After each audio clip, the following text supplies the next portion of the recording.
come in at a disadvantage, that's not a smart thing to do, especially as the champion. And as much as I'm sure it killed him to pull out, he's postponing it for the time being, just because there's a lot going around right now, especially up here. There's been a lot of documented cases of the H1N1 around here, and they haven't outright said that that's what it is, but it's quite possible that was what he contracted. But being sick for a long time, sometimes you feel better for a day, sometimes you feel better for a couple of days, and then it hits you harder after those days have passed, because you thought you were okay to do whatever you were doing, and you got worse. So it's quite possible that that's what the situation is here. Right now, it looks like that fight will be postponed until January 2nd, but nothing is confirmed on that either way. If it is, and if Anderson Silva decides to face Vitor Belfort on that card, I honestly think that 108 card is one of the best cards the UFC has ever put together. Yeah, that'll be an interesting card if they can put it all together. Yeah, we're experiencing some of that here too. I mean, I'm a local promoter and matchmaker, and I've just had to scratch two guys because of the flu that they've gotten. They're not able to train when the show's still, only 10 days away. So, yeah, we're experiencing it here on the small scale too, and it's just something everybody's going to have to deal with. And injuries happen, and sickness happens, and they've got the luxury of having the best fighters in the world though on their payroll, so they can make good replacement matches for their pay-per-view whenever they need to. Yeah. Well, what do you think of the rest of the card? Too, because Carwin came up today and talked about the fact that he's been battling the swine flu. He's been battling H1N1 himself in training, but as the challenger, he's not going to pull out of this fight and give up the big opportunity of a lifetime. Right. I mean, this is his opportunity.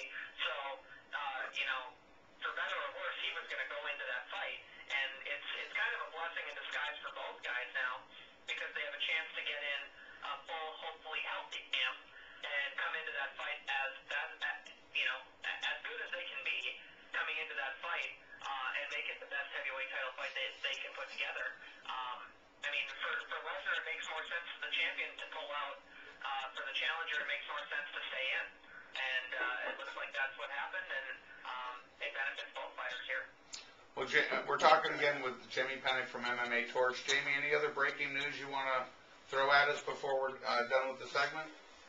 Well, with that fight going off, Tito Ortiz, Forrest Griffin, the rematch is now the headliner at UFC 106 on the 21st of November, and a new co-main event was added late last night. It will be Anthony Johnson with a quick turnaround after knocking out Yoshiyuki Yoshida last weekend.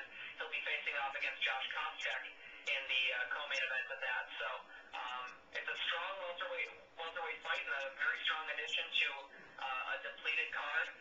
They lost the John Fitch-Ricardo Almeida fight, with Almeida pulling out, and Fitch moved to the 107 card, and he'll be facing Thiago Alves in a rematch of about that the two of them had.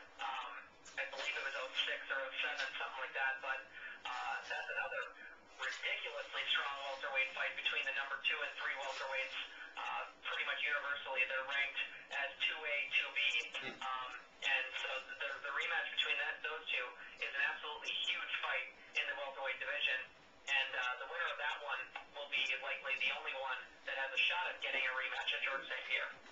Yeah, well, I think they've got, like I said, they've got a whole bunch of, they're getting more frequent with their cards too. It seems like they're slamming these events down our throat, which is fine.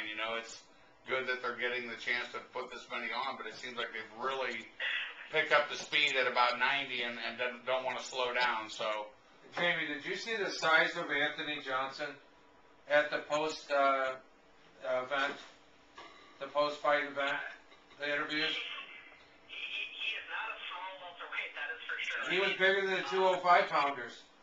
He made them look small. They were all looking up at him. I'm like, holy cow. How did he ever make weight?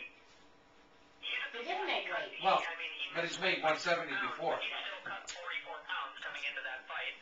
So that's incredible. He's going to try the weight cut again, but he's starting from a lot lower. I think he probably retained up to about 200 pounds before that fight, so if he didn't put anything more than that on, it's only a 20-pound cut in 3.5 weeks, which is much more manageable than what he was doing. I love how that's, you know, in their world it's manageable. To me, it's just freakishly crazy. Well, that's what I'm looking at. How does anybody cut that much weight? Yeah, I just want to lose 20 and I'd be done and happy, you know, so. Well, Jamie, once again, we appreciate it. We need to tell everybody again to check out MMA Torch. It's one of the best informational sites out there. And Jamie, are you going to be able to join us next week? Actually, I believe that Andy told you we're switching days.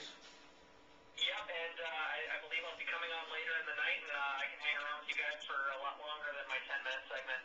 Oh, that'd be great. At that later time on Tuesday, so that works out. All right. Well, we appreciate it and look forward to talking to you next week. That's Jamie Penicks from MMA Torch. Thanks, Jamie. Talk to you guys later. Thanks. Okay, we're going to take a quick musical break, and you guys just heard, we haven't really talked about it, but starting next week in the month of November, we're going to be moving to Tuesday evenings. Andy's back. Hey, how's it going, guys? Sorry I missed the first segment of the show. Well, we'll do it again if you want. Yeah. Redo. Those are word for Two word. over. I had a little problem on getting it to speakerphone for Jamie. I didn't know how to. That little button on the bottom left there. Jan found it and saved the day. I just looked like an idiot for about 30 seconds or a minute, you Another know. call coming in. Let's take this before we take a break real quick. Welcome to the Ground and Pound Show. You're on the air. Hey, Brad Wick. You call us back in 5 minutes. We're going to take a little break, and when we come back, we're starting with you. I got to talk to you, mister. No. All right, we'll talk to you, Brad. Call us in 5. All right, that's Brad Wick from Combat Sports Commission. When we come back, we're going to talk to him. I think our main subject with him is going to be amateur events in the state of Illinois. Ooh. So talk about what's going on over there. It's very interesting. Right now we'll take a little break, a very little break. This is Ann Arbor with Passion for Publication.